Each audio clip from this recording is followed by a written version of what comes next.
పలు షాపింగ్ కాంప్లెక్స్లో ఖాళీగా ఉన్న షాపింగ్లను 19/1/2005 కాలం పొడిగించవలసిందిగా అర్జీ దాఖలు చేస్తున్నారు. సదరు ప్రస్తుతం ఉన్న నెలసరి అధ్యయనం జీవో ఎమ్మెల్సీ నెంబర్ 26/2011 ప్రకారంగా ఈ జీవో తెలిపిన విధంగా నెలసరి అధ్యయనం నిర్ణయించుకుని కాలపరిమితిని పొడిగించవలసింది. సబ్ రిజిస్టర్ వ్యాధి ప్రకారంగా బిల్డింగ్ గుంతలు మరియు ప్రస్తుతం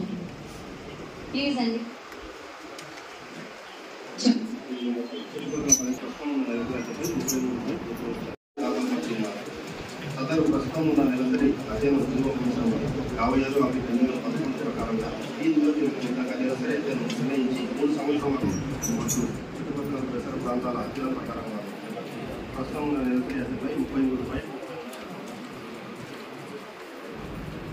తెలిపిన 3 అంశములలో ఏది ఎక్కువగా ఉంటే దాని మొత్తం నెలసరి అధ్యయనంగా నిర్ణయించవలసి ఉన్నది. కావున 9 శాస్త్రంలోనూ మరొక 3 సంవత్సరాల పాటుగా 5 నెలసరి అధ్యయనంగా నిర్ణయించుకుంటాము.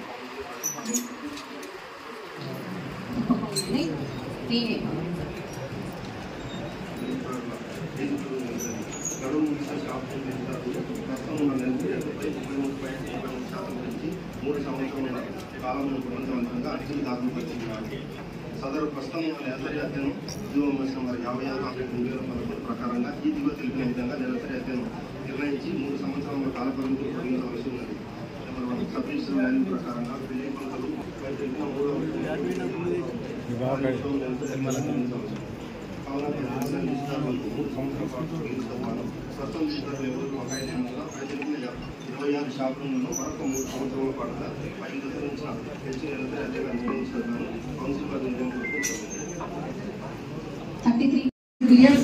గవర్నమెంట్ జాబ్ కొట్టాడు. ఆ అబ్బాయిని కొంత పెట్టుకుంటే ఆ అబ్బాయి పరిస్థితి ఏంటి? ఏదైనా జరగడానికి జరిగితే మీరే రెస్పాన్సిబిలిటీ, మీరే చెప్పండి, ఎవరు రెస్పాన్సిబిలిటీ? మీరంతా ఆఫీసర్స్ కు కోఆపరేట్ చేయాలి. ఇలాంటివి జరిగినప్పుడు ఆ అబ్బాయి ఎక్కడ వెళ్ళి పోలీస్ కంప్లైంట్ ఇవ్వండి, ఏం చేస్తారు చెప్పండి? గవర్నమెంట్ జాబ్ కొట్టారు, హ్యాపీ అందరికి. ఏ గవర్నమెంట్ లోనైనా పని చేయించుకోవాలండి ఆఫీసర్ తో, ఇలాంటివి కాదు. మీరంతా కోఆర్డినేట్ చేయాలి. అబ్బాయికి వెళ్ళి కంప్లైంట్ చేయమంటే ఏం చేస్తాడు? అబ్బాయి భయపడిపోతా ఉన్నారు, నాకు ఇక్కడ వచ్చి ఎక్కడైనా పంపించేసేయండి అండి.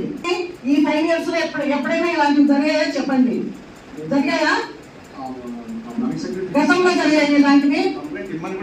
చైర్పర్సన్ గా గతంలో 5 years పనిచేసాం. ఇప్పుడు ఈ చైర్పర్సన్ ఆధ్వర్యంలో పనిచేస్తున్నాం. ఎమ్మెల్యే గారి ఎంపీ గారి ఆధ్వర్యంలో పనిచేసాం. ఎప్పుడు ఇలాంటివి జరగలేదు. ఆఫీసర్స్ ఎవరైనా సరే కోఆర్డినేట్ చేయండి. మీకు ఏ ప్రభుత్వంతో పని లేదు, ఏ ప్రభుత్వం ఉన్నా కూడా మీరు కోఆర్డినేట్ చేయాలి. మేము కూడా పబ్లిక్ నుండి వచ్చిన వాళ్ళమే. ఇంకా 20 months టైం ఉంది. కౌన్సిల్ మనది, చేయాల్సిన అవసరం లేదండి మీరు. ఎందుకంటే మా నాన్నకు మంచి ఫ్రెండ్, అతని మెంటాలిటీ నాకు తెలుసు. నేను అనుకుని చెప్తున్నా సభాముఖంగా, నేను డైరెక్ట్ గా వెళ్ళి అతనితో కూడా నేను మాట్లాడగలను. ఇలాంటివి సపోర్ట్ చేయని ఎంకరేజ్ చేయరు. ఎవరైనా టౌన్ కు డెవలప్మెంట్ చేయాలని చెప్పేసి మా లాంటి వాళ్ళు వచ్చింటారు ముందుకు. మీరంతా సపోర్ట్ చేయాలి. కమిషనర్ గారు కానీ ఎస్పెషల్లీ టీపీ సెక్షన్ అండి, టౌన్ వైన్ అఫీషియల్ గా నడుస్తుంటే ఎక్కడైనా సరే నేను ఈ రోజు అదే మాట్లాడుతున్నాం, ఫస్ట్ డే 1 నుండి కూడా అదే మాట్లాడుతున్నాం. టౌన్ వైన్ ఎక్కడైనా కూడా అన్అఫీషియల్ గా నడుస్తుంటే అదే బాధ్యత మీది.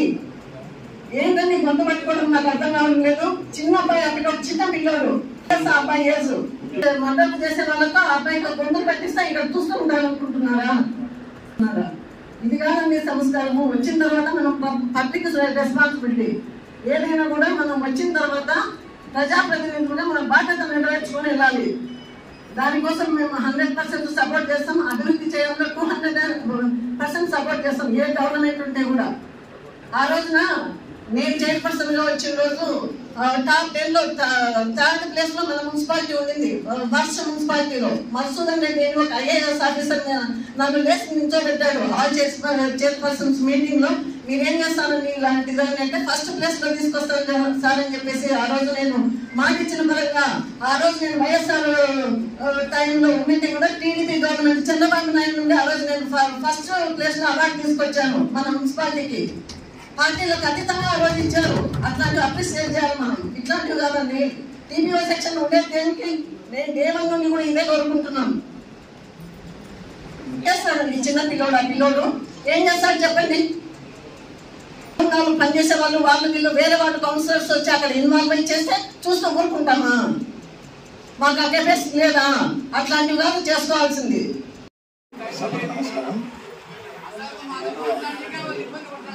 కమిషనర్ అంశంలో యాక్షన్ తీసుకోవడం జరుగుతుంది. దానికి మనము G+2 వరకు పర్మిషన్ ఇచ్చున్నాం గతంలో. కాకపోతే దాన్ని మించి ఆయన అదనపు అంతస్తు నిర్మాణం చేపట్టినప్పుడు ఆ వార్డు ప్లానింగ్ సెక్రటరీ వెళ్ళి ఆపడం జరిగింది. జరిగినప్పుడు వారి మధ్య మాట కొద్దిగా పెరిగి కొద్దిగా రప్చర్ జరగడం జరిగింది. ఆ సందర్భంగా వారు కూడా ఏదో మ్యాన్ హ్యాండ్లింగ్ చేశారని చెప్పేసి, అంటే ఆ సంఘటన జరిగినప్పుడు మేము ఎవరం అక్కడ లేము, ఎందుకంటే అతను పొద్దున్నే వెళ్ళి ఆపడం జరిగింది. తర్వాత దాని గురించి మేము పోలీస్ స్టేషన్లో కూడా అతని ద్వారా కంప్లైంట్ ఇప్పించడం జరిగింది. తర్వాత దానికి సంబంధించి కన్స్ట్రక్షన్ ఆపడం జరిగింది. ఈ రోజు వరకు అతను కన్స్ట్రక్షన్ చేయలేదు. ఛార్జ్ షీట్ కూడా ఫైల్ చేయడం జరిగింది కోర్టులో. మీ దృష్టికి వచ్చిందా? మీరు ఉద్యోగస్తుల మీదికి వెళ్ళినప్పుడు మీరు చర్యలు తీసుకోవాలి కదా, మీరేం చేశారు? ఎక్కడైనా ఇటువంటి సంఘటన పరిచినప్పుడు మేమందరం కూడా వాళ్ళకి సంఘటితంగా మా భాషలో తెలియజేయడం, అదేవిధంగా వాళ్ళకి కావాల్సిన సపోర్ట్ అనేది కూడా ఎక్షన్ చేయడం జరుగుతుంది. ఆ రోజు యాక్చువల్గా నా నోటీస్ తీసుకొని వచ్చినారు. అతన్ని ఫైల్ చేయమని చెప్పేసి నేను అక్కడే మీటింగ్ హాల్లోనే నేను అతను ఇన్స్ట్రక్షన్స్ ఇవ్వడం జరిగింది. ఏసీపీ మిగతా సిబ్బంది WPRS అందరి సమక్షంలో. కానీ ఆ WPRS వాడు ఇంకో రకంగా మేమందరం కలిసి ఆ కన్స్ట్రక్షన్ సైట్ దగ్గరికి పోయి ధర్నా చేస్తాము అని చెప్పేసి వాళ్ళు ఏదో నాకు ప్రపోజ్ చేశారు. ఇట్లా ధర్నా చేయడం అది కరెక్ట్ కాదు, ఏదైతే లాఫుల్గా ఉండారో అది మనం చేయాల్సి ఉంటుంది, కేసు ఫైల్ చేయమని చెప్పేసి వాళ్ళకి చెప్పి పంపించడం జరిగింది మేడం. తర్వాత ఆ ఇష్యూ గురించి మళ్ళీ నాకు ఫర్దర్గా నా నోటీస్ కాలేదు, నేను దాన్ని ప్రాసెస్ చేస్తాను. Thank you. చేస్తూ అలా కదా నేను చెప్పేది ఏమంటే, ఒక మంత్రి గారు ఇచ్చిన ఫస్ట్ ఎండార్స్మెంట్ చిన్న అజెండాలో మనం పెట్టకపోవడం అనేది మన కౌన్సిల్ ఏర్పడి 3 సంవత్సరాల 4 నెలలు అయింది అధ్యక్ష. మాకేమంటే చాలా ఆరోపణలు ఉన్నాయి. అంటే ఈ 3 సంవత్సరాల 4 నెలల్లో నంద్యాల పట్టణంలో ఎన్నో అభివృద్ధి కార్యక్రమాలకు మనం వెచ్చించిన డబ్బులైతేమి, ఆఫీస్ మెయింటెనెన్స్ అయితేమి, డీజిల్ రేట్లలో అయితేమి, మున్సిపాలిటీ ఖర్చుల విషయంలో అయితేమి చాలా ఆరోపణలు ఉన్నాయి. కాబట్టి నేను ఈ సభాముఖంగా మీకు ఒక కోరిక కోరుతున్నా అధ్యక్ష, ఈ 3 సంవత్సరాల 4 నెలల్లో నంద్యాల మున్సిపాలిటీ ఏమైతే ఖర్చు చేసిందో దాని అంతటి మీద ఒక విజిలెన్స్ ఎంక్వైరీ వేయాలని చెప్పి నేను ఈ సందర్భంగా కోరుతున్నా అధ్యక్ష. దీన్ని మినిట్స్ బుక్ లో కూడా ఎంటర్ చేయాలా, ఖచ్చితంగా విజిలెన్స్ ఎంక్వైరీ చేపించి మనకు ఖచ్చితంగా మన తర్వాత ఆ రిపోర్ట్ కూడా మన కౌన్సిల్ ముందు పెట్టాలని చెప్పి నేను ఈ సందర్భంగా కోరుతున్నా అధ్యక్ష. ఎందుకంటే ఈ ప్రతి వార్డులో జరిగిన పనులైతేమి, మున్సిపాలిటీలో పెట్టిన ఖర్చులైతేమి, వర్కర్స్ విషయం అయితేమి మొదటి నుంచి కూడా 3 సంవత్సరాల 4 నుంచి మేము కూడా చాలా సార్లు చెప్పడం జరిగింది. ఎందుకంటే ఈ విధంగా ఈ పరిస్థితి ఉంది అనే ఉద్దేశంతోనే ఇండిపెండెంట్ గా గెలిచిన నేను కూడా ఒక తెలుగుదేశం ప్రభుత్వం మాత్రమే వీటన్నిటి రాష్ట్ర వ్యాప్తంగా ముందుకు తీసుకుపోగలదు. దేశ రాష్ట్రాన్ని అభివృద్ధి చెందాలన్నా, నంద్యాల పట్టణం అభివృద్ధి చెందాలన్నా, ఒక వార్డు అభివృద్ధి చెందాలన్నా ఒక తెలుగుదేశం ప్రభుత్వంలో మాత్రమే సాధించాల్సి వస్తుందని నేను తెలుగుదేశం పార్టీ నారా లోకేష్ గారి సమక్షంలో చేరాను అధ్యక్ష. కనీసం ఇప్పుడైనా కానీ ఒక పార్టీ కౌన్సిలర్ గా అడుగుతున్నా, మామూలు సాధారణ కౌన్సిలర్ కూడా అడుగుతున్నా, ఇప్పటి వరకు జరిగిన ప్రతి వర్క్ మీద ఖచ్చితంగా ఈ విషయాన్ని నేను మంత్రి గారి దృష్టికి కూడా తీసుకెళ్తున్నా. మంత్రి గారు ఇక్కడికి వచ్చినప్పుడు కూడా ఆయనకు రిప్రజెంటేషన్ ఇద్దాం.